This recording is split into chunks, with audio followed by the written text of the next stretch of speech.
Let's get starting line, and I'll tell you about tonight's Vintage Motocross Q&A. We've got a 1979 Honda CR125 in the What's It Worth segment. We have a 1975 Kawasaki KX400.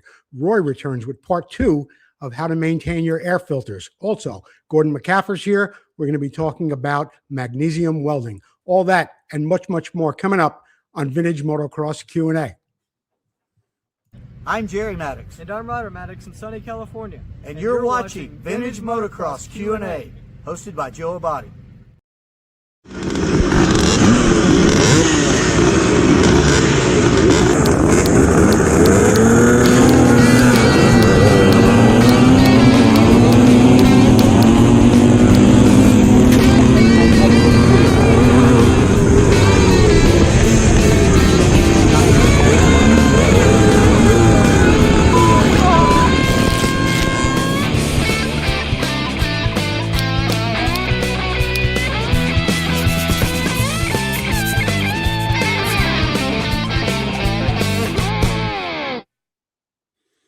Good evening, everyone. I'm Joe Abbate, and you're watching Vintage Motocross Q&A. Please remember, if you're watching the show, and obviously you are, share it, whether you're on Facebook or on YouTube. And if you are on YouTube, please subscribe to our YouTube channel. Let's get right into the show, into the Moto Showcase, which is brought to you by Preston Petty Products. Be sure to visit them online at PrestonPettyProducts.com. Tonight, we're going to be talking about a 1975 Kawasaki KX400. But in the meantime, I wanted to bring a few things to your attention about the early line of KX models, or really predecessors to the KX model. In 1973, the Kawasaki F12, officially called the F12MX, was a rare limited production 450cc two-stroke motorcycle. Built as a precursor to the legendary KX line, only about 200 of these units were produced by Kawasaki to meet racing homologation rules, making it highly sought after by the vintage collectors. The engine was a 450cc air-cooled two-stroke. It weighed 212 pounds. The frame was chromoly. Now, what you're seeing here, the 1974 KX450. This 1974 Kawasaki KX450 was a landmark, range-topping motocrosser. It featured a 441cc air-cooled two-stroke single engine.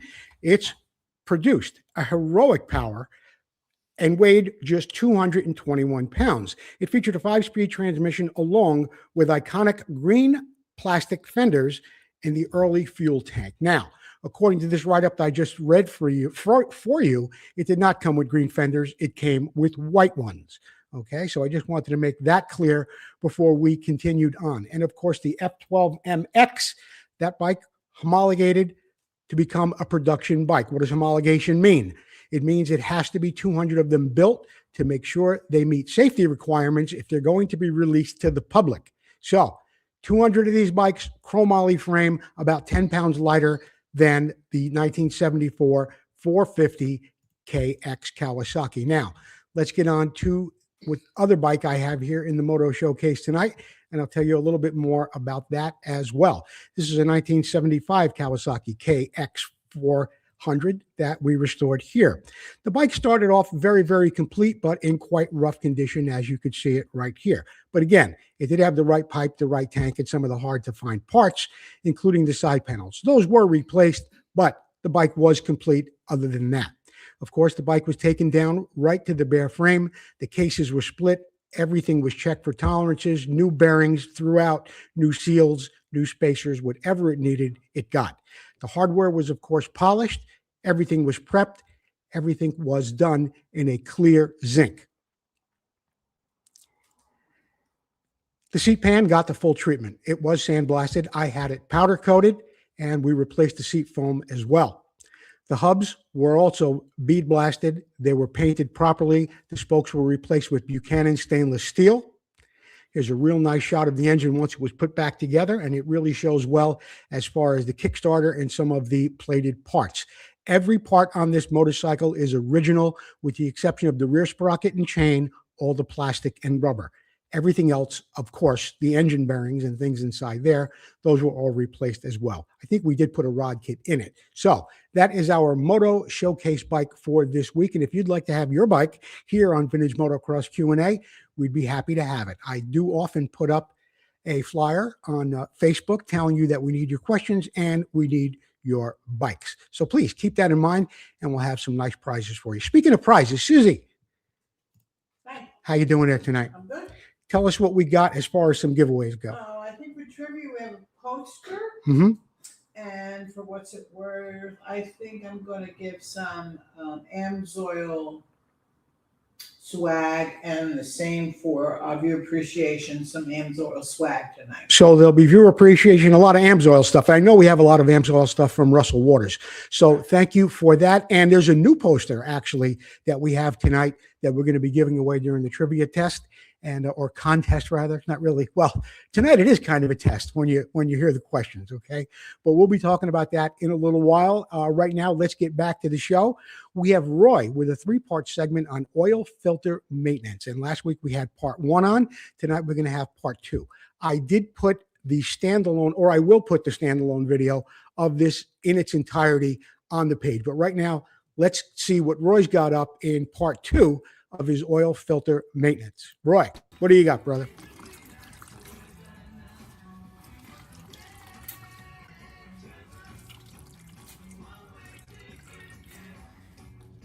Okay, now that's a lot better. Looks better. Still some purple staining on it. Usually that comes out. Now, I'm ready to transfer this oil into that tub anyway. So what we're going to get here for everybody's benefit is lets you see how, you just transfer this into there, and then the new stuff goes in here, and then we'll have absolutely brand new solution, and you can see how it goes in and comes out clean from there. Okay, now we're just going to put this dirty solution into the first tub,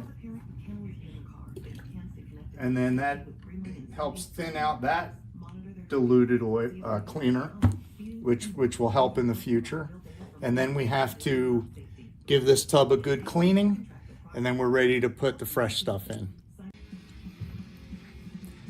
Okay, and we've got the tub thoroughly cleaned out. We're going to put our grate back in the bottom, and then it's just time to add some fresh solvent. Actually, it's not a solvent, it's a cleaner. Oh, I might need a second to get that plug out. Okay, we've got our little plug out of the top. Now let's put the good stuff in the bucket.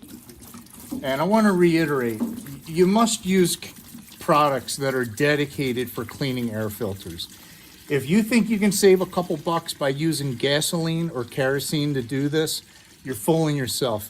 That stuff is really hard on the air filter, and gasoline makes for an extreme fire hazard because there's still fumes there even after you've squeezed everything out. So you've invested in a great bike. Now it's time to invest in great products to service it with. It can be Twin Air, it can be Silkaline, it can be anybody's dedicated air filter cleaner. It cannot be gasoline, it cannot be kerosene. And even when this gets to the end of its lifespan, it goes into bucket number 1. So it's still giving you value even after it's used up all of its initial service life. Now here's how clean we've gotten the filter so far. And our next step is to go into our brand new air filter, foam filter, cleaning solvent. And what's really nice, by pre-washing it in this old dirty stuff, it keeps the clean stuff clean for a long time. Okay. Squeeze that out. Give it a very gentle wring while we squeeze. You want to be careful. Wring it too hard and it will tear the seams. Just give it a little twist. And we've got really nice and clean. And if we look at the solvent in the bucket, it changed color a little bit, but it did not really get dirty. So that keeps the good stuff good for as long as possible. Next step is we're going into the bucket of hot soapy water. When you put your lids back on your solvent buckets, make sure it's really sealed good all the way around. Well sealed. That prevents the stuff from evaporating while it's sitting on the shelf. Okay, here we are at the hot soapy water bucket. And what I like to do is spin it around. That way, if there's any dirt coming off the foam, it gets thrown out to the side. I've got some Dawn dishwashing detergent in with the water. And let's see what we got now. Super clean.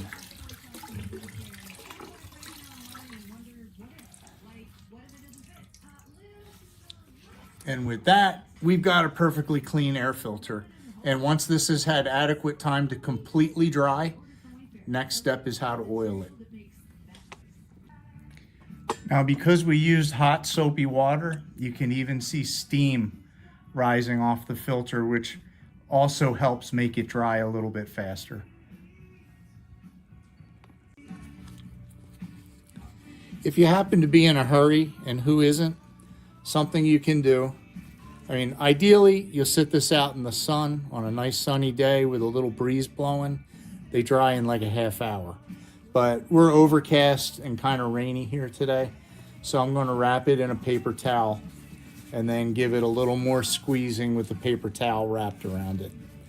And that helps pull a whole lot of the moisture out. I'm still getting a little bit by wringing it too. Gently wringing it.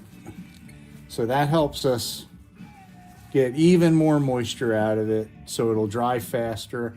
And then I just hang my paper towels up and let them dry, and they're still good for use on other stuff.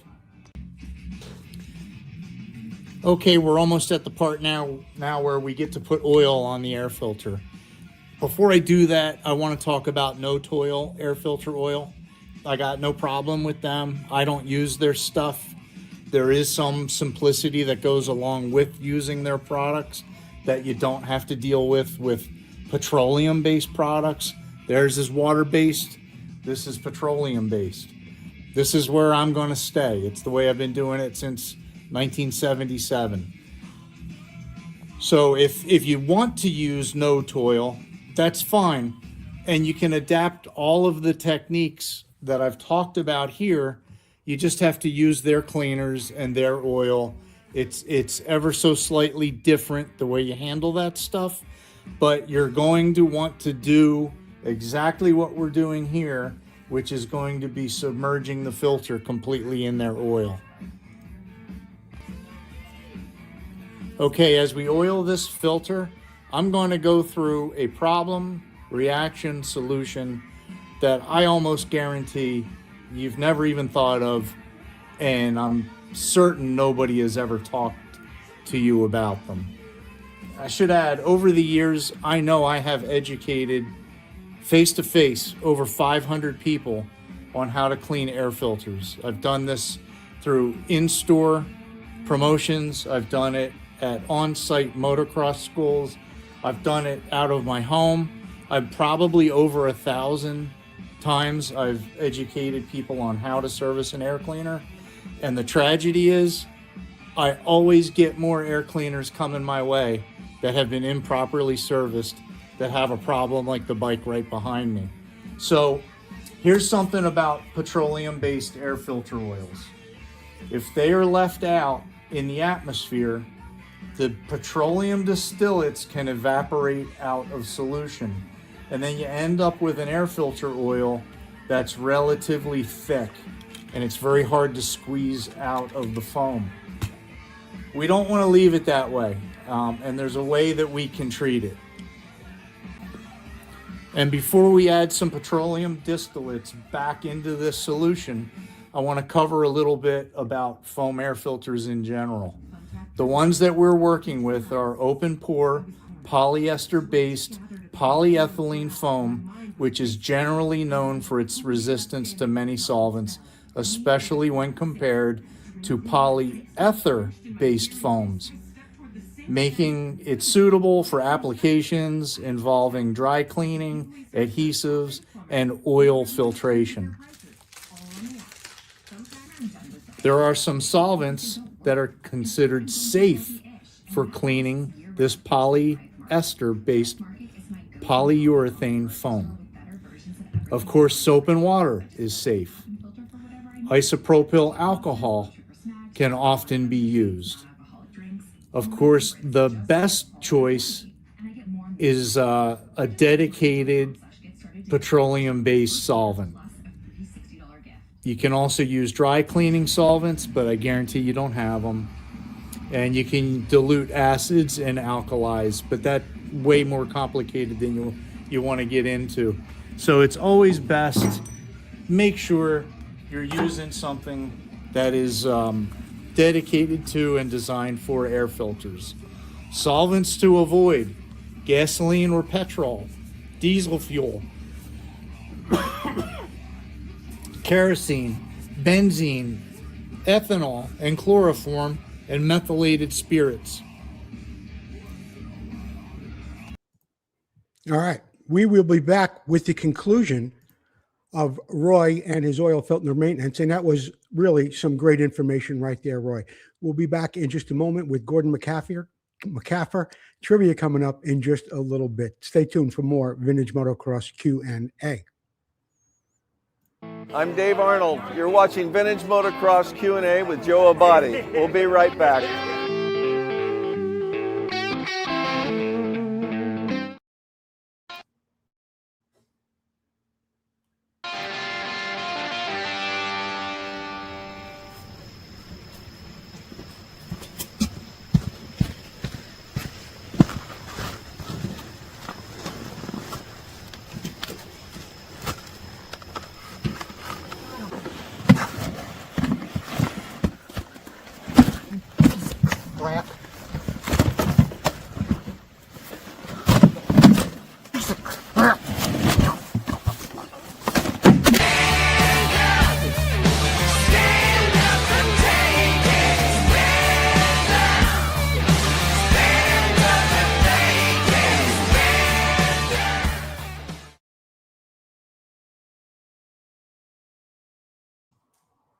Everybody loves that Gordon McCaffer commercial. That is the work of Jerry Maddox, and I hope to have Jerry Maddox back on the show in the very, very near future. Now, if you watched the show a couple of weeks ago, we had Gordon McCaffer on, who was a certified welder in New York State.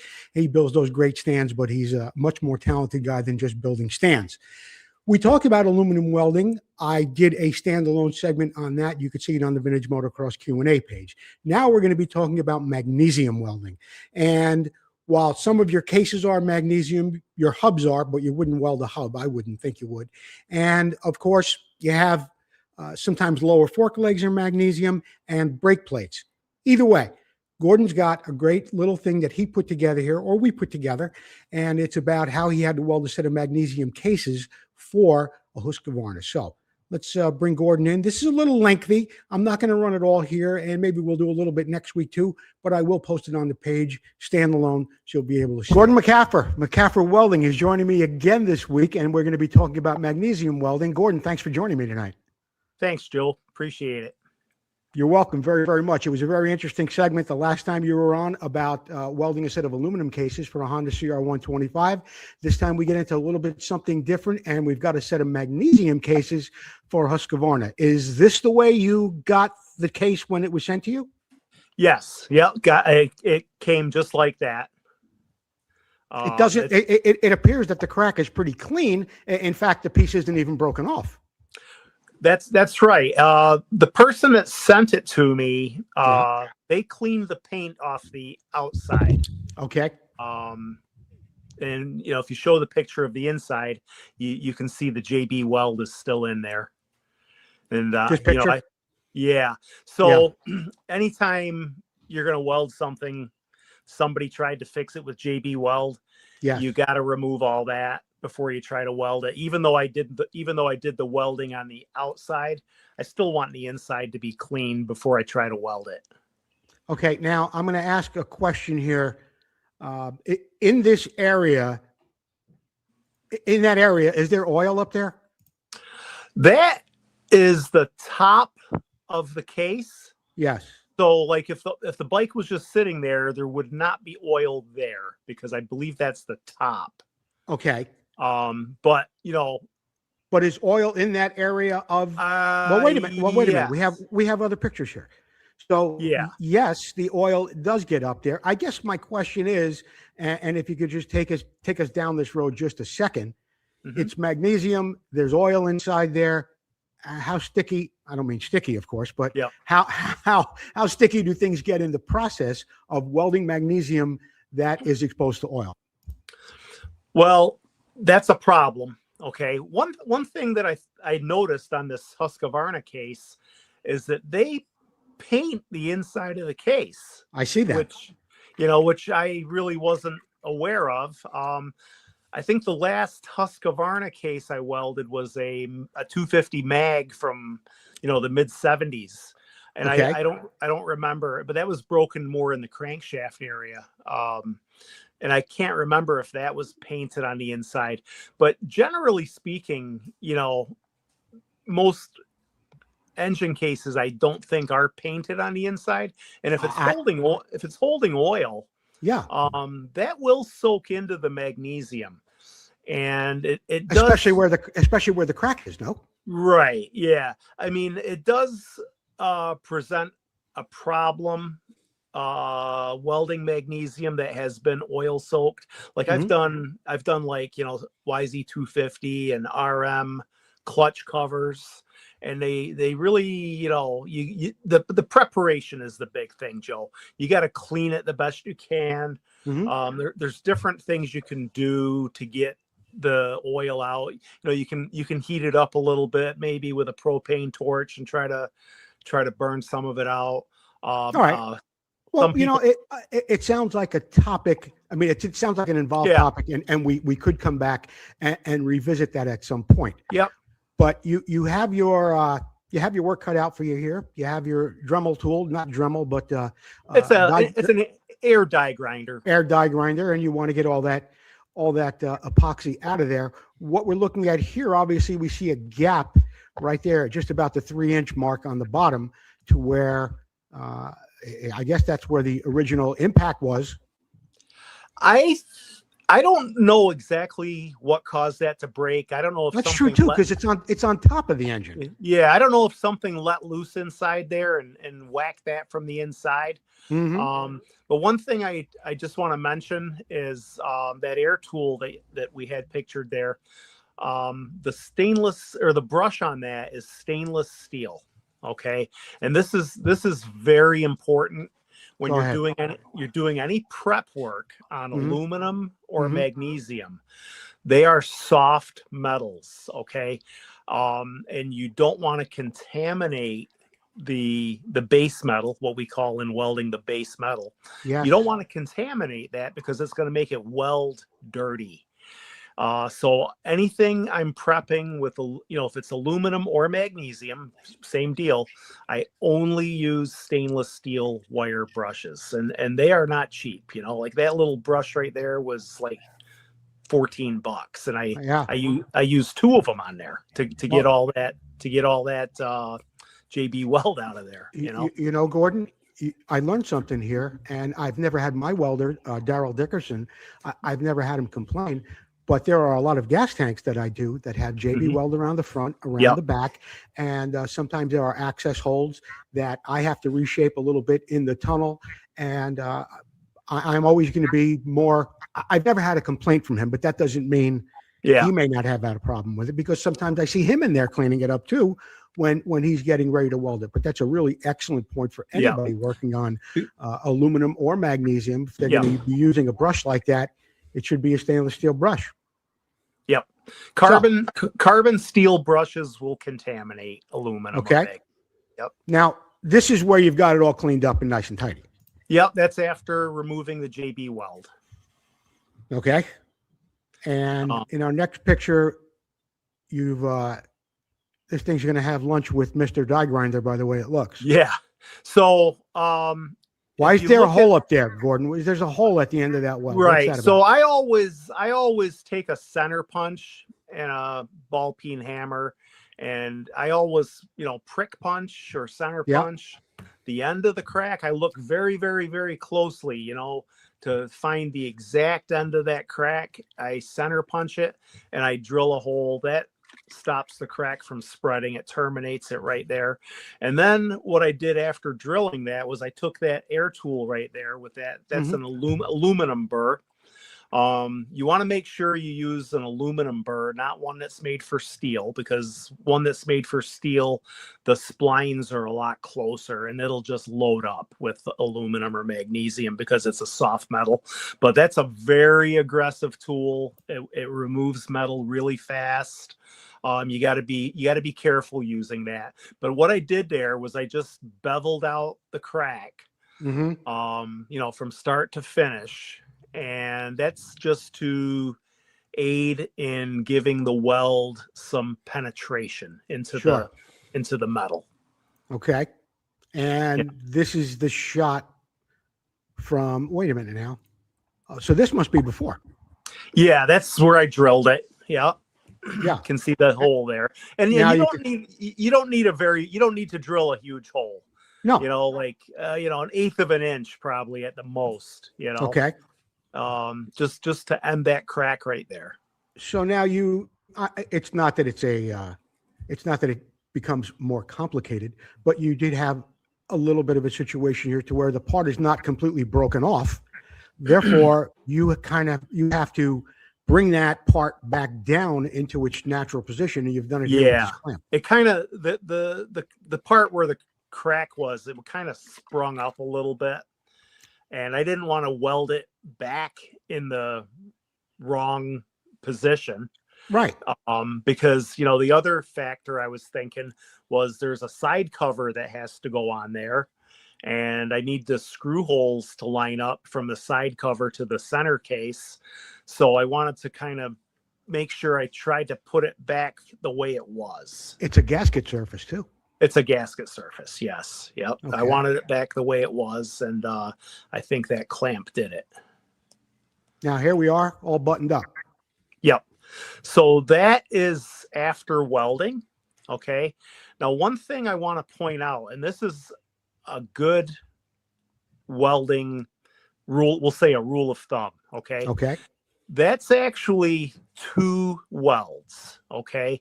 And so what I did was I did the bigger crack, the bigger part of the crack first that you can see up front there.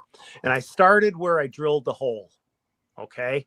And I started where I drilled the hole, and then I stopped welding where it reaches that corner where it makes the case makes a 90-degree bend to go to the edge of the gasket surface. Yes. And so that's one weld. Okay. And then what I did was I started welding on the edge of the crack by the gasket surface, and I came in. So the 2 welds met each other on that corner. Okay. If you guys can kind of picture what I'm saying. Yeah, I can. Yeah. The reason I did that, Joe, is because, and this is just general kind of rule of thumb, the weakest part of a weld is usually the end of the weld. Okay. Like where you end the weld, there's oftentimes what we call a crater there. Okay. And craters crack. Okay. That's just a rule of thumb in welding. You don't want to leave a crater. And I definitely didn't want to leave a crater on the edge by that gasket surface.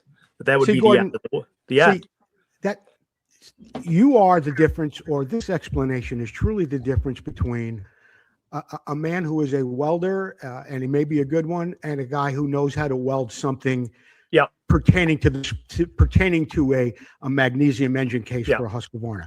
But that, I'm sure there, I'm sorry if I went off on a big tangent there, Joe. No. I just wanted to point out that it's best to end the weld somewhere in the middle. All right. That was the about the first half of the Gordon McCaffer segment. We will be back with the second half of Gordon McCaffer next week. And maybe before that even, I will put on the Gordon video in its entirety on Vintage Motocross Q&A. Of course, McCaffer Welding is a supporter and a sponsor of the Here's the Problem segment here at Vintage Motocross Q&A. And Gordon is best known for his work stands. Okay, so 315-729-8415. That's how you get a hold of Gordon McCaffer. Obviously, the guy knows what he is doing, right? All right, let's move on to trivia. Trivia every week is generally brought to you by Motorcyclist Illustrated and Mike McCook. For quite some time now, probably a year, we've been giving away these beautiful Jimmy Weinert and Tony DiStefano posters, 18 by 24, previously a cover shot from Racer X magazine, long out of print, big collector's item. Now, I was talking to Roy a few weeks ago. We decided that we were going to give away something else, and Roy came up with his own idea, and we had some posters made. Actually, not we. Roy had the posters made, and we wanted to make the trivia question coincide with the poster that we're giving away. This is not going to be the easiest trivia question in the world, but then again, this is not a poster you could get everywhere either. This is a call-in contest. Susie is standing by. So you'll be calling 925-784-2195 with the answer. Okay? Here comes the question. Here, let me do this again. Let me show you the picture of this bike. Take a look at this. Okay? Got an RC factory bike there, works bike with a very interesting set of front forks on it. Okay? Here's the question. Who designed those forks? What were they called? And what did they accomplish? Who designed these forks? What was the proper name for them?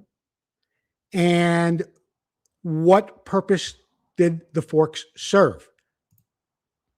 What did those forks accomplish? Okay?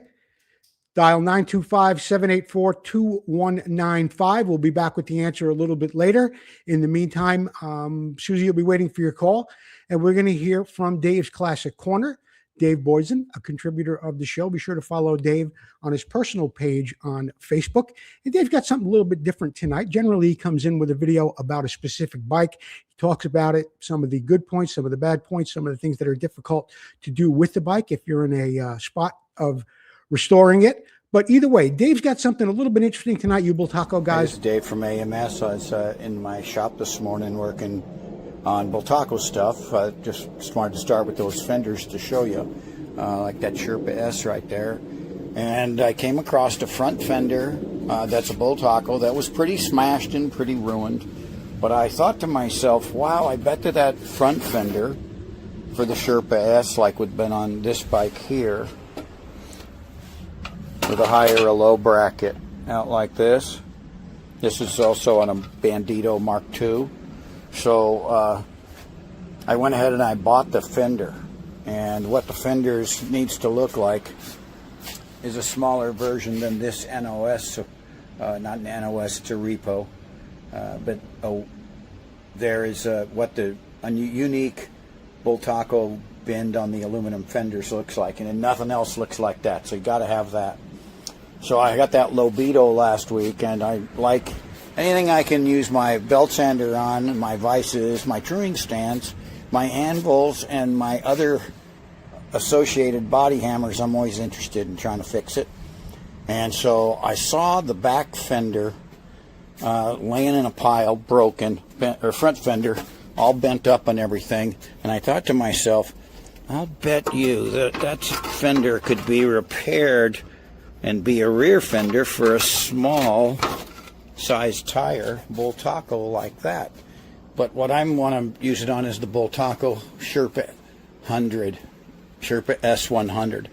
So when I bought this fender for $5, the whole front end was folded under flat like that. And I went, those lips down there were all squished around this way as if a tire had caught it possibly. Maybe he had it on there backwards as a front fender and the bracket came loose and into the tire. But I worked on that for a while. I wanted to tell Joe Abbate, thank you for teaching me something, because I have been watching his tank bangers, things that he did about straightening the aluminum tanks and sort of how he did it. And then the filing and well, anyway, that's what I did. I worked on this thing for 3 hours. He said, 3 hours? That rear fender's $350 today. That front fender's about $200 plus. Okay, so yeah, I worked on it for about 3 hours, but I was able to dress that thing back up with a little bit more work. Just a little bit more filing down there in the end. I can dress that all back up. I got the fender, the radius nice on it, the sides nice, and this is going to be the rear fender now for the little Lobito 100. So, you know, even when you're pretty sure you can't do it, you certainly can't do it if you don't try. Google stuff, you'll be surprised. Joe Abbate taught me how to straighten an old aluminum fender out by watching him straighten the gas tank. So I really appreciate that and wanted to share that with you. This is Dave from AMS Racing. Like and follow and stay cool. Drink a lot of water. Bye. All right, Dave Boydston. I appreciate the kind words, Dave. You are a fountain of information, no question about that. And I think we all learned a little bit of something from Dave Boydston just now about the fenders. Now, the phone is silent. You know, there's an old country song, when the phone doesn't ring, it'll be me. Now, who designed the forks? What were they called? And Dave Boydston put an answer in the comments. But he was only partially correct. And what did they accomplish? We're talking about these forks right here. Okay. If you do know the answer, call in. If you do know the answer and you don't want to call in, don't type it in the comments. Okay. Kind of loses the whole, loses the starch in the game. If you know what I'm talking about. One more time with the questions. Who designed those forks? What were they called? And what did they accomplish? Okay, we're going to move on to the What's It Worth segment. What's It Worth segment is brought to you by Full Circle Racing. Be sure to visit them online at fullcircleracing.com. And we got a little video actually on this bike for the What's It Worth segment. So we're going to get into that right now.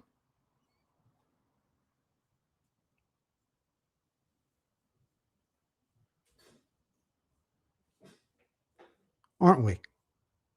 What's it worth segment? Hang on a second, guys. I got to add the What's It Worth segment to the show. I thought I had it down here in the videos. Ever heard of Full Circle? Dave's Classic. We just did that. Let's see if I could find this. All right. You got it? Yeah, I do. All right, here we go. This is, of course, a segment of the show where we encourage you, the viewers at home, to guess how much you think this bike actually sold for. 79 Honda CR125 Elsinore was required by the current owner in 2026. The bike was refinished in red. Additional prior work included installing a 25,000 silver piston and rings in the 123cc two-stroke engine. It also had an aftermarket carburetor installed. Shifting is through a 6-speed transmission. Additional details include the Kickstarter, the black vinyl solo seat. Right here, we can see how much money the guy recently put into the bike. CR125 is offered at no reserve in Texas for off-road use only. And again, it's got an aftermarket carburetor. It's got an upswept expansion chamber. Service in May of 2026 included replacing the ignition rotor, setting the timing, tuning the carburetor, adjusting the throttle cable, and installing the throttle retention spring. Now, that's what we were talking about a little bit earlier. And right now, I want you, the viewers at home, to guess how much you think this bike recently sold for. I'll give you one more look at the picture. It did appear to be a really, really nice bike, actually. 1979 Honda CR125, 1-year only model. This is a model change from the 77-78s. This was the one with the, shall I call it, infamous 23-inch front wheels. Some guys loved them. Some guys didn't. They're very, very difficult to find front rims and front tires for now. This bike does seem to be in very, very nice condition from what you saw in the pictures. It did retain the original fenders. It does have the original shocks on the bike as well. So what do you think this bike recently sold for? $3,000? $5,000? Any guesses? I'm going to take a look in a minute, but I'm going to show you what it actually sold for first, and then we will see who was closest. This bike sold for $2,700. $2,700. I think this was a really, really good deal. A 1 year only bike, maybe not the highest rated bike of all time. The 1980 was a great bike. And those 77, 78s, I think they were just, well, I don't want to say warmed over from the 74 model. They did have better porting, better breathing, better suspension. But there it is, $2,700. I think it's a really, really nice bike. Okay, so there's what it sold for, $2,700. Bob Scavage, $3,900, 36, 32, 52, $9,000. Jeff Bailey, and I'm not seeing anybody. $26.99. Mike McCook. Yeah. Mike, I can't. You're part of the show. You know, did you ever hear the thing on the radio? Employees of the station and anyone related to anyone at the station are not eligible. He's not playing fairly. Yeah, well, I think he is actually. So here's what I'm going to do. I know McCook is playing fairly because I never said anything about the price of the bike. So no, I never, not to Mike personally. Well, at any time. So then I guess I really do have to give Mike the AMSOIL products, right? Because fair is fair, and it's not a television show, and nobody is employed here at all, really. From Vintage Motocross Q&A. So congratulations, Mike McCook. You are the winner of the AMSOIL products, and we'll put a nice little package together for you. I still owe you a t-shirt, and we'll make sure you get that as well. All right? Be sure to visit FullCircleRacingLimited.com. Tom McAllister, our longest running sponsor so far. And I don't think anybody's going to catch him. Been with us almost from the beginning, over 5 years now. We're going to take a commercial break, and we will be back with Jeff Kokoski and the Did You Know segment. Don't forget. Oh, you want to see the question one more time for trivia? Last time. These are the forks we're talking about on this Honda factory bike. I want to know who designed the forks? What were they called? Their proper name. What did they accomplish? Dial 925-784-2195. That's 925-784-2195. I think if they get 2 out of the 3, they're eligible. Yeah, I'll tell you what. This is a one-of-a-kind poster. We had these made. These things aren't something you're going to go down to, I was going to say Spencer's. Am I dating myself a little bit? You not go down to any store and just get this poster. So That's a tough question. So it's not that tough. If you guys just, it's not, it is, but. So make it 2 out of the 3.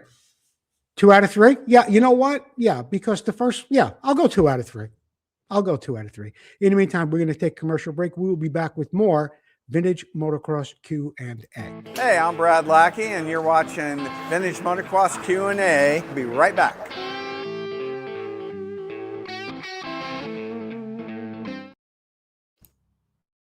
Hello.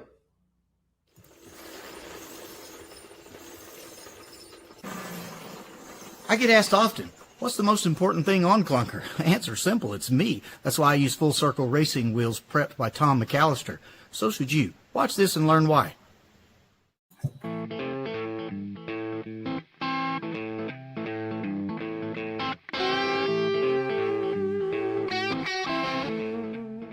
When racing vintage motocross where suspension is very limited, your wheels can be the difference between winning or serious injury. We chose to run Full Circle Racing wheels because of the super high quality materials and the heavy duty spokes used.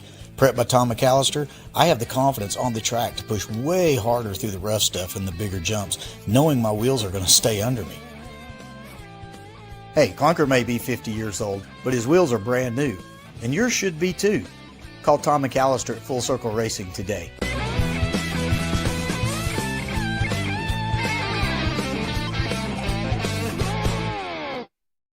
All right, we are back live at Vintage Motocross Q&A. I think Susie has someone on the phone with the trivia contest, and but I'm going to move on. Excuse me. I am going to move on with the Did You Know segment brought to you by Jeff Kokoski. In the meantime, I do want to thank Russell Waters and AMSOIL for all the years of support and all the wonderful products they have sent us during that time. If you'd like to save 25%, across the board on AMSOIL products, be sure to go to www.theoilpeople.shopamsoil.com. That's www.theoilpeopleshop.amsoil.com. That's 25% off all AMSOIL products. 25% off in this day and age. That's like pretty much free shipping, I would say. buy directly from Russell Waters. The Did You Know segment is brought to you by Jeff Kokoski, and Jeff has something really interesting for us tonight, and let's get on with it. If you are any type of do-it-yourself mechanic, you no doubt have used them to try and remove a bolt with a rounded head, or you've used them to clamp two pieces of steel together prior to welding, or perhaps you've even used them to pinch as temporary gear shift when the knurling has stripped off the shift shaft. No matter the universal use, just like duct tape, you probably have a pair of vice grip in your toolbox. But did you know the history of the vice grip? In 1901, 19-year-old William Peterson emigrated to the United States from Denmark. Although trained as a blacksmith from the age of 14, he tried his hand at farming and even attempted to start an automobile business.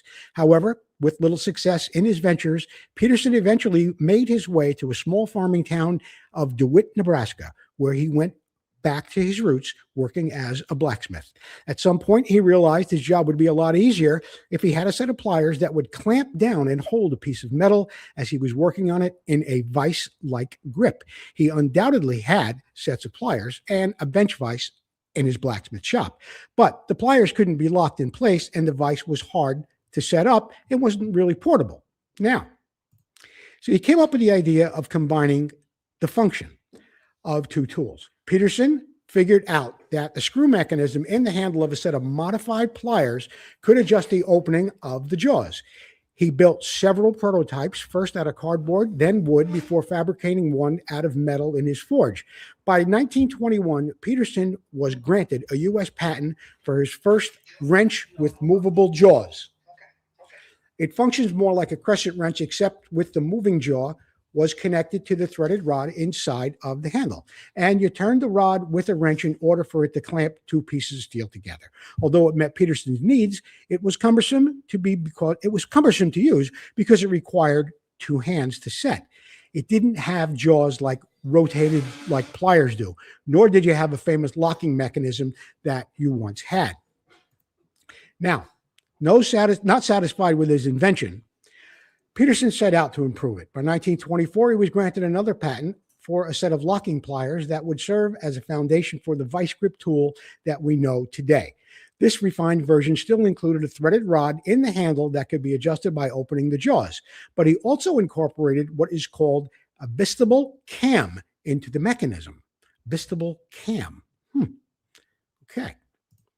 The cam mechanism uses levers that allow the tool to operate like a pair of pliers, but also hold two distinct stable resting states without requiring continuous external energy to hold them open or closed. The pliers operate on an over-center principle. As you apply force to the changed states, either opening or closing the jaws, energy builds up until the threshold is crossed, causing the cam to snap rapidly into the opposite stable position. Because of the lever action via the cam mechanism, the jaws move only slightly, but with much force. The inherent flexibility in the pliers maintains the spring pressure on the jaws such that the handle needs to be pulled open to release the clamping pressure. The improved version of Peterson's vice grip tool was an immediate hit. He built an inventory and began selling them out of the trunk of his cars to farmers and mechanics in surrounding towns, generally buildings and businesses. Although the Great Depression in the U.S. slowed down the business growth by the late 1930s, the Peterson Manufacturing Company opened its first factory in Nebraska to mass produce the locking pliers. World War II started. Peterson Manufacturing was already under contract with the U.S. government to supply vice grips, but their production ramped up drastically during the war. Hundreds of thousands of vice grips were produced to support the war effort. The shipyards mass producing the Liberty cargo ships were in such a hurry to finish the ocean-going vessels that welders simply welded the vice grips to the inside of the hulls rather than removing them from pieces that were holding them together. Very, very interesting, Jeff Kokoski. After the World War, Bill Peterson kept inventing and improving his product. He modified the clamping end to accommodate various specialized tasks. Peterson Manufacturing began to produce vice grips with curved jaws, the C-clamp type for thicker pieces of steel, a welding clamp with a figured jaw that allowed welders to weld between the fingers, and elongated flat nose clamp to hold sheet metal, and a chain clamp. In 1957, a few years before his death, Peterson modified the patent one final time by adding a release lever inside the handle that made it easy to release the clamp without having to use two hands to do that. Although the patent of vice grip has long since expired, unleashing a glut of cheap knockoffs on the global market, Bill Peterson's original tool is still being produced today. However, the Peterson Manufacturing Company has gone through many changes. In 1985, the American Tool Company bought out Peterson Manufacturing. Then in 1993, American Tool acquired the Irwin Tool Company. And in 2022, Newell Rubbermaid bought out the American Tool and its subsidiaries. In 2017, Stanley Black & Decker purchased Newell's tool division for $1.95 billion, that's with a B, which produces vice grips today under the Irwin Tool brand name. Each year, tens of millions of locking pliers based on the original vice grip patent are now manufactured throughout the world, generating $2 billion in global sales. For instance, if you have a runny nose, you don't ask for bathroom tissue, you ask for a Kleenex. And in today's modern society, you know that it's made to the pinnacle of consumerism when the brand of the product is synonymous with the product itself. Hence the word vice grip. Or if you've cut, you need a Band-Aid and not an adhesive bandage. Similarly, if you and a buddy are working on a bike in the garage, you might ask him for a Phillips screwdriver or a 10 millimeter socket wrench, but you would never ask for a locking pliers. You would say, hand me a pair of vice grips. Jeff Gakoski knocking it out of the park once again with a story on the vice grip. Hey, Jeff, you see behind me over here? Right over here. You see that?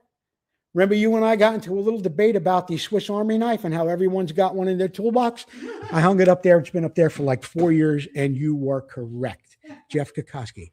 I am on the phone with tonight's trivia contestant, and let's see if he has the answer. First of all, who am I speaking to? Hang on a second. Now who am I speaking to? My name is Timothy Carpenter. Timothy, Can you hear me? I can hear you just fine, Timothy. Yes. Tim, I want to know. Okay. I want to know about these forks that are on this Honda bike, and the questions I have were: who designed them? What were they called? What were they called? And what did they accomplish? So, who designed them? Valentino Ribbi, R-I-B-I. That is correct. What were they called? They were called Ribbi quadrilaterals. That's the question. They look like a leading link, but the wheel moved in a straight line like normal forks. Roger DeCoster tested and said they were better than anything else. That was when he was still at Suzuki. He talked Honda into Suzuki Pass. He talked Honda into buying it. They own the patent to it now. And I think they use it on one of those street bikes, maybe in Europe. Let me tell you something. But it never made it onto a production dirt bike. You got not only every answer correct, you got all the details in that correct as well. Uh-huh. Valentino Yes. Ribbi, quadrilateral forks, and the wheelbase remains constant. Most people do realize it. Some may not. The bike gets much, much shorter, like when you go into a turn and the front forks bottom out. So that is the answer to that question. Does Susie have your address? I do. Yes, she does. Tim, I want to thank you for calling in, and congratulations. We're going to get you a nice gift box courtesy of Russell Waters and Amsoil. Okay. All righty? Okay. Thanks a lot. Thank you. Cheers. Okay. Okay. That was the answer I was looking for in its entirety. And I do have something here that was written by Jody Weisel.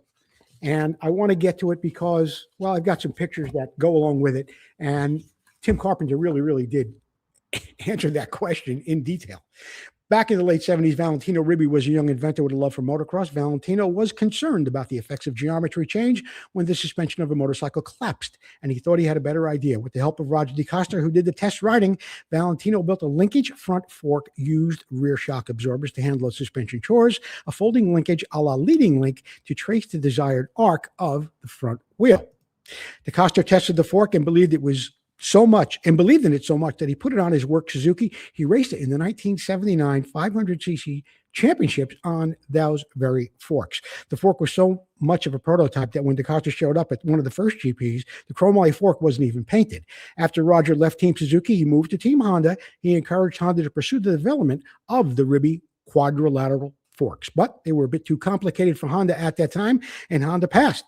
They bought the rights to the design. They built several very exotic CNC machined aluminum versions, including the single shock version. But unfortunately, Honda shelved the idea due to its complexity. And complexity, I think, it may even be an understatement. Boy, when you look at that, though, that is just an absolute incredible functioning piece of mechanical art. I want to thank Tim Carpenter for calling in. I want to thank everybody who gave their best guess on that as well. And that's about it from the Ribby quadrilateral fork. Okay. We are going to take a little bit of a break, and then we're going to be back with something special. I got a video from Mark Ferriester and Sunrise Vapor Blasting. All right. We'll be right back with more Vintage Motocross Q&A. Hi, I'm Marty Tripes. You're watching Vintage Motocross Q&A. We'll be right back. Motocross struck America, coming from Europe like a lightning bolt, striking the hearts and minds of people all across the country and the world.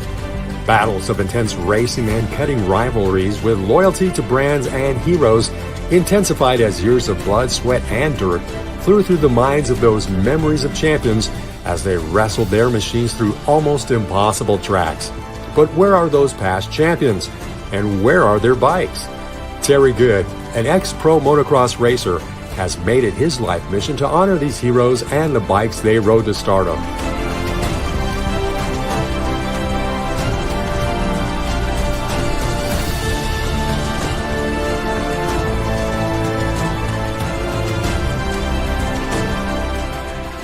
We raced, we rode, we lived and breathed motocross. Go back in time and relive those moments. Hi, I'm Mark. Sorry about that. Butterfingers. The International Motocross Museum is a not-for-profit organization, 501c3. Be sure to visit them online at internationalmotocrossmuseum.org. And in the meantime, if you want to see the bikes up close and personal, go to the International Motocross Museum YouTube page. Okay? Have you ever heard of vapor blasting? Of course you've heard of vapor blasting. And this segment of Ever Heard Of is brought to you by ARMA Motorcycle Racing. Be sure to visit them online at arma.org.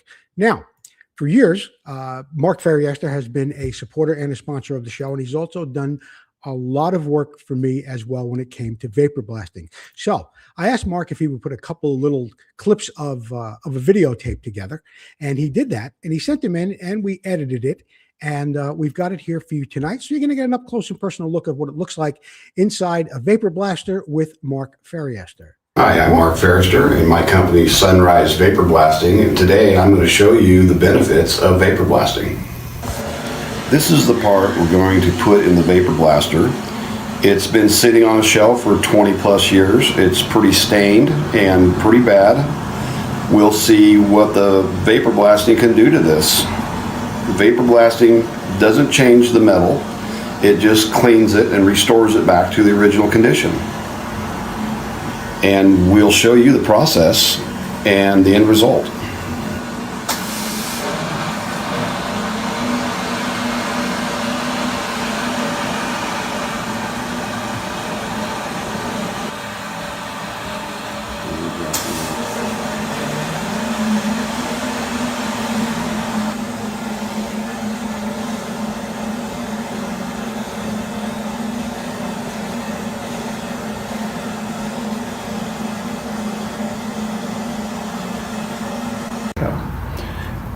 Here's the finished product coming out of the blaster. Carburetor came out perfectly clean, just like new. It takes all the stain, old gas stains, and anything else that is a problem, removes, and it does a great job. There you go. Mark Ferriester and Sunrise Vapor Blasting. I want to thank Mark Ferriester once again for all his support for Vintage Motocross Q&A over the years. And I also want to thank Ed Roman at ARMA and the magazine that comes out. I think it comes out every month, Vintage Views. In the next issue of Vintage Views, you will see our ad, and it will look just like this. If you have not heard, I like to fix gas tanks. Anyway, I do it without Bondo, without filler. 20 years experience. Turnaround time right now is about 2 weeks. Paint is backed up because my painter is Brian Fedigan. Fabulous painter, but he is backed up a bit. We do send progress repairs of your repair as we do them. I send people pictures daily as I'm working on their tanks. They absolutely love it. So look for our ad in the back of Vintage Views in the next upcoming issue. Let's move on to the announcements, which are brought to you by the International Motocross Museum. Jeff Kokoski has a great book out out, and there are not many left. Classic Bultaco Motocross. It's available for just $79. You could find Jeff on Facebook. He also has very few, like under 10 copies of this book that was signed by Jim Pomeroy, and it's got a one-off picture of Jim Pomeroy in it. Well, it's not really a one-off picture. It's a picture of Jim winning the 1973 Spanish Grand Prix. But there are not many of those that are autographed out there like an 8x10, the way Jeff has them in this book. And Jeff Conboy, I didn't call him Kokoski, did I? No. Jeff Conboy, I have your book right here. And now that we have our sound squared away and we've got the lighting pretty good, I'm going to be calling you in the very near future. We are going to sit down and have a conversation about this book. There's 300. It's incredible how many pages in color are in this book of Bultacos that I have never seen, and a lot of information as well. And while I'm thinking about it, here's another guy I'm going to be speaking to very soon. David Wayne Russell wrote a very comprehensive book about Makos. Over 300 pages in this book with never before seen pictures as well. So I'm going to have both Jeff Conboy and David Wayne Russell on some upcoming episodes of Vintage Motocross Q&A. My guest last week was Mark LaRue. Don't forget to purchase his book, From Hangtown to Prairie City and Back. He will have those for sale at Hangtown. It's almost that time. The SoCal MX Classic, the Scott Burnworth Classic MX reunion happens this weekend. That is at Brews Brothers in Vista, California. There's a bike show. There's plenty of food. There's plenty of beer there. It is a microbrewery, awesome place, always a wonderful crowd as well. And from what I understand, Verona registration is now open. So if you want to pre-register for the Verona race, you can do that as well. You can do that online. This weekend, the Old Desmond Ranch is having a 3-day event up there. I was scheduled to be the guest. Unfortunately, I will not be able to make it, but Kelly Shane and the boys will be putting on a great event up there that is an ARMA National that happens this weekend, May 30th and 31st. Zor Motocross Park, September 25th through 27th. If you need information on that, you can go to zormotopark.com. There's a reunion, there's a ride, there's a vintage race there as well. As I mentioned every week, I love my friends over in the Mid-Atlantic region. So the 2026 race schedule is up for the Mid-Atlantic as well. Also, big classic event, the Hodaka Days and Bad Rock. That happens in Athena and Western Oregon, June 25th, 26th, 27th, and 28th. If you're a Hodaka guy, you probably never miss that, okay? There's always a big crowd that goes up there. They ride through the streets on the Hodakas. There's all kinds of great events going on day and night, and it's all about Hodakas. You're going to want to see that. Hey, what do you have? Oh, Susie's got something going on, but here's what I'm going to do. No, you know what I'm going to do? I'm going to put Susie on, and she's going to talk about her viewer appreciation. Susie, what do you got? Tonight, the winner for the viewer appreciation is Greg Wynn Sr. Greg Wynn. Greg Wynn. What does he win? I'm going to send him some Amsoil. Oh, he's getting Amsoil products too. Yeah. All right, Greg Wynn, you are tonight's viewer appreciation winner. We're going to need your address, and we're going to get you some great products from Russell Waters and Amsoil. In the meantime, you want to support the show, help Susie out? Why don't you buy a nice Vintage Motocross Q&A shirt? They come in yellow, white, black. In fact, you can make them in any color. You can get it with the classic logo, or you could get it with that tune that was created for us by Kurt Evans. We got hats too, shipping included, just $22. Do it. Take a picture of these Venmo or Zelle QR codes. If you want to pay Susie directly, you can do that. Or if you ever want me to see 5 cents of what I earn here on the show, you could PayPal me directly. Susie says no. You could PayPal me directly at Joe Moto 43. One more commercial break, and then we'll be back to wrap up the show with This Week in Motocross History. We'll be right back.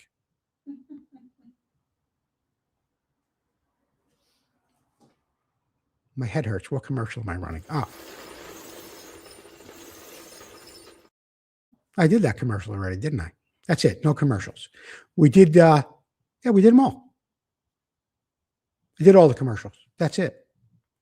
So I thought I had more people. Thought I had more sponsors. Anyway, This Week in Motocross History. Oh, you know what maybe I didn't mention before? No. Just a minute. Replica motorcycle parts. Hi, I'm Paul Parkinson with Replica Motorcycle Parts.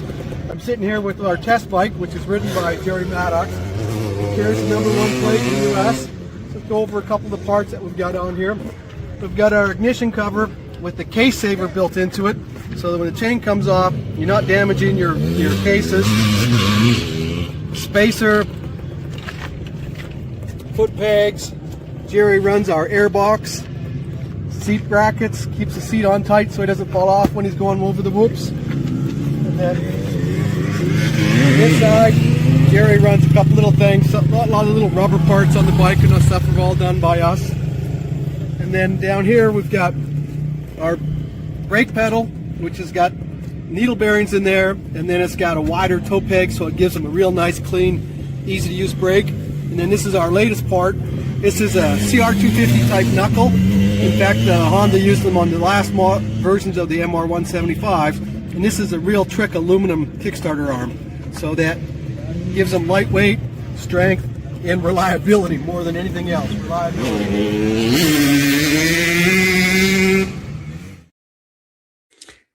The most difficult to find part when it comes to restoring a 73, 74 Honda Elsinore, the silencer.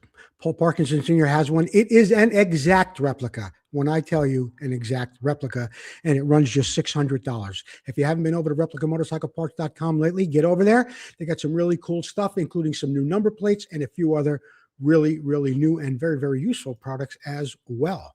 This Week in Motocross History is brought to you by RacerX. Be sure to visit them online at racerx.com or get yourself a subscription or get over to the newsstand, okay? Today in Motocross History, May 27th, we've got going on first. Finnish Husqvarna rider Heikki Mikkola wins his third race in a row to start the 1974 500cc Grand Prix season, this time in Italy. But Mikkola does not lose. Mikkola does lose the first moto of the season to defending three-time champion Roger DeCoster on Team Suzuki. DeCoster had gotten off to a tough start that season, allowing Mikkola to build a massive lead in the points. Behind them, Brad Lackey, Mikkola's Husqvarna teammate, but a close friend of Roger DeCoster's, had his best finish yet in the second and third motos. 1978, Kawasaki rider Torleif Hansen won the 250cc Grand Prix in Yugoslavia, topping the Russian KTM rider Gennady Moiseev with 1 and 2 finishes to Moiseev's 3 and 1. Finishing third overall that day was Bultaco rider Harry Everts, the future 3-time 125cc champion and the father of future 10-time FIM World Motocross champion Stefan Everts. And in 1984, the AMA National Championship visited High Point Raceway, where Yamaha's Brock Glover once again had the dubious task of trying to beat David Bailey's exotic Works Honda on his basically production 47 YZ490 airliner, as Yamaha had pretty much decided to stop building Works bikes for motocross 2 years prior to the AMA's production rule going into effect. Longtime Racer X friend George Sosnick was there and saw Glover ride the wheels off that thing. I think that was Bailey's first loss of the year. In fact, it was in that modified production version of that YZ. Anyway, in the second moto, Bailey did get the better of Glover. However, Glover did win with a moral victory, that's for sure. And that wraps it up for this week in motocross history. Congratulations to everybody who won something here on the show tonight. Thank you for all the sponsors, all the people who tuned in. Thank you to Mike McCook for helping me out with lighting, with sound, a great friend for over 20 years, Roy Vanderveer, and everybody else, including Gordon McCaffer and anyone that contributes to the show. If you'd like to get a video on your show here, please put something together. I would be happy to run it. Don't make it a commercial. Make it something that you do in your shop. Try and keep it under 5 minutes, and if it's good, we'll put it here on the show. In the meantime, that wraps it up for this episode of Vintage Motocross Q&A. I don't know, was Gino around? Gino. Is he in here? No. All right, look, I can't wait for the dog. I got to wrap it up, okay? We'll see you next time on Vintage Motocross Q&A.